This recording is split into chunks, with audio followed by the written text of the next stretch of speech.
বেছিকৈ নকওঁ আৰু দুটামান কথা ক'ব কৈছোঁ। আজি বিজেপি চৰকাৰৰ দিনত আমাৰ শিল্পীসকলক যি ধৰণে সন্মান যাচিছে সেই সন্মান আগৰ চৰকাৰে আমাক কেতিয়াও দিয়া নাছিলে। ডক্টৰ ভূপেন হাজৰিকাক ভাৰত ৰত্ন উপাধি দিলে, ইমান ডাঙৰ এটা উপাধি।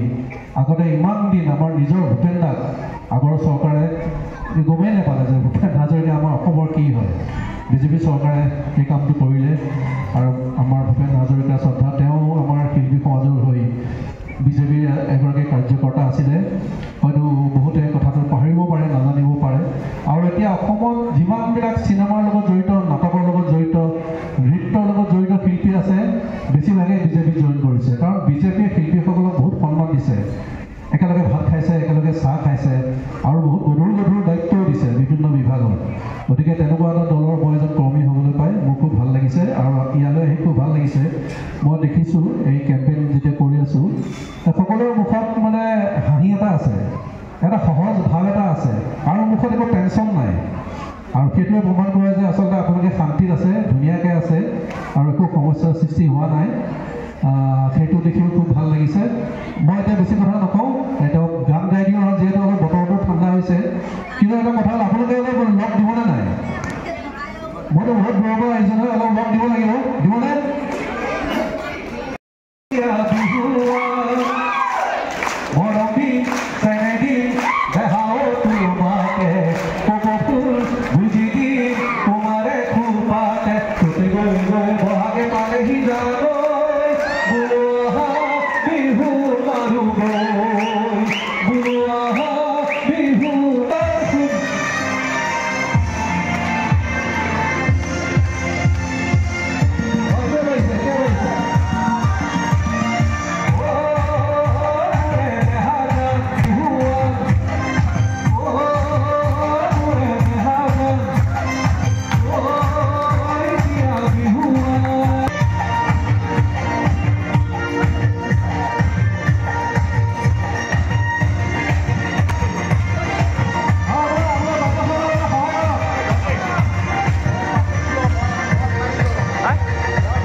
মোৰ্চাৰ কাৰ্যনিৰ্বাহক সদস্য আমি তেখেতক এই অনুষ্ঠানত স্বাগতম জনাইছোঁ।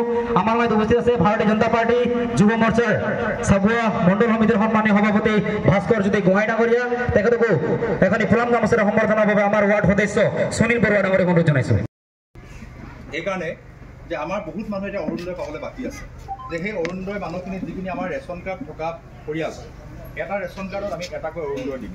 আৰু সেইখিনি ইতিমধ্যে আমাৰ ফৰ্মখিনি পাৰ্টিৰ ফালৰ পৰা ইতিমধ্যে আহিছে আৰু সেইখিনি ফৰ্ম লৈ কালিৰে পৰা আমি ঘৰে ঘৰে যাম।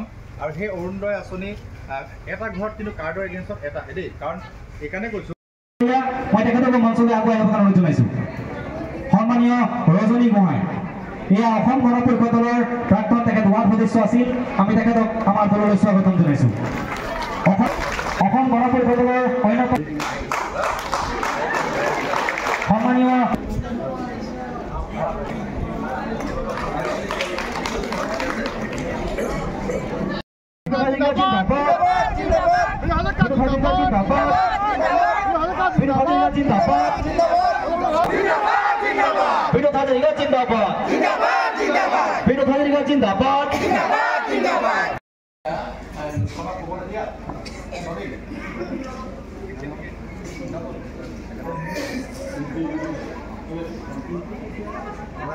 লাহোৱাল সমষ্টিৰ সন্মানীয় বিধায়ক শ্ৰদ্ধাৰ বিনোদ হাজৰিকা ডাঙৰীয়া, এই মঞ্চত সন্মানীয় আসন অলংকৃত কৰি থকা চাবুৱা মণ্ডলৰ সন্মানীয় সভাপতি বন্ধুবৰ ৰুণ্টু শইকীয়া ডাঙৰীয়া, আমাৰ মাজত উপস্থিত থকা অসমৰ জনপ্ৰিয় কণ্ঠশিল্পী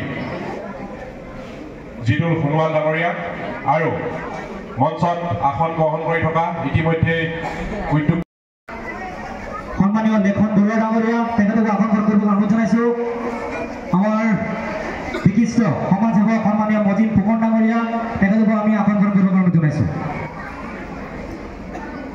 আমি আপোনালোকৰ মাজত আমাৰ সকলোৰে প্ৰিয়, আমাৰ ঠাইৰে শ্ৰদ্ধাৰ চাবুৱা লাহোৱাল বিধানসভা সমষ্টিৰ সন্মানীয় বিধায়ক বিনোদ হাজৰিকা ডাঙৰীয়া ইতিমধ্যে আমাৰ মাজত উপস্থিত হৈছে। আমি তেখেতক আজিৰ এই অনুষ্ঠানত স্বাগতম জনাইছোঁ আৰু তেখেতক এখনি ফুলাম গামোচাৰে সম্বৰ্ধনা জনাব বিচাৰিছোঁ। বিচাৰিছোঁ আৰু এই ফুলাম কৰ্মচাৰী সম্বৰ্ধনা জনাব আমাৰ ভাৰতীয় জনতা পাৰ্টিৰ সেয়া আমাৰ লগত উপস্থিত আছে ভাৰতীয় জনতা পাৰ্টি চাবুৱা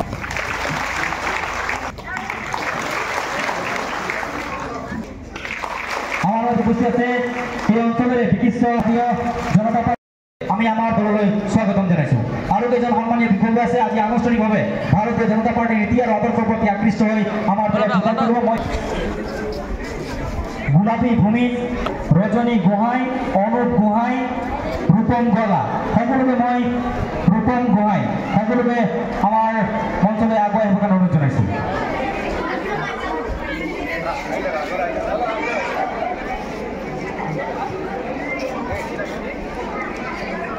আজি আমাৰ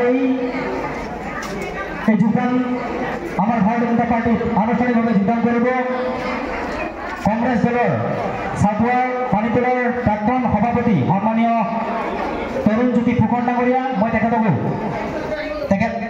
কংগ্ৰেছ দলৰ তেখেত সম্পাদক আছিল চাবুৱা পানীতোলা মণ্ডলৰ গতিকে মই তেখেতক আগবাঢ়িবৰ কাৰণে অনুৰোধ জনাইছোঁ সন্মানীয় তৰুণ জ্যোতি ফুকন ডাঙৰীয়া আমাৰ সন্মানীয় বিধায়ক তেখেতক আমাৰ দললৈ স্বাগতম জনাইছে আৰু তেখেতক আমি আমাৰ দললৈ স্বাগতম জনাইছোঁ আৰু আশা কৰোঁ ভৱিষ্যত দিনত আমাৰ আজি যিখন সভা অনুষ্ঠিত হ'ল এই সভাখনত দেখা পোৱা গৈছে যে বিভিন্ন দলৰ কিমান প্ৰায় 100ৰো অধিক বিশেষকৈ এটা ৱাৰ্ড প্ৰায় কংগ্ৰেছ হৈ আছিলে ইয়াত মই বিধায়ক থকাৰ সময়তো যোৱা পঞ্চায়ত নিৰ্বাচনটো তেওঁলোকে জয়ী হৈছিলে আজি প্ৰায় গোটেইখিনি আমাৰ চাহ শ্ৰমিকৰ ভাইসকল আহি আজি আমাৰ দলত যোগদান দিছে তেওঁলোকৰ অগাধ বিশ্বাস যে ভাৰতীয় জনতা পাৰ্টিয়ে যি ধৰণে গাঁও বাগিচা সকলোতে উন্নয়নৰ যি গতিধাৰা আগবঢ়াইছে তাৰ প্ৰতি বিশ্বাস ৰাখি আৰু দেশৰ প্ৰধানমন্ত্ৰী নৰেন্দ্ৰ মোদী ডাঙৰীয়াৰ প্ৰতি অগাধ বিশ্বাস ৰাখি আৰু মাননীয় মুখ্যমন্ত্ৰী ডক্টৰ হিমন্ত বিশ্ব শৰ্মা ডাঙৰীয়াৰ প্ৰতি অগাধ বিশ্বাস ৰাখি তেওঁলোকে এই উন্নয়নৰ ধাৰাত আমাৰ লগত অংশগ্ৰহণ কৰিবৰ কাৰণে আজি আমাৰ দলত বিশেষকৈ কংগ্ৰেছ দলৰ পৰা 100ৰো অধিক আজি আমাৰ দলত যোগদান কৰিছে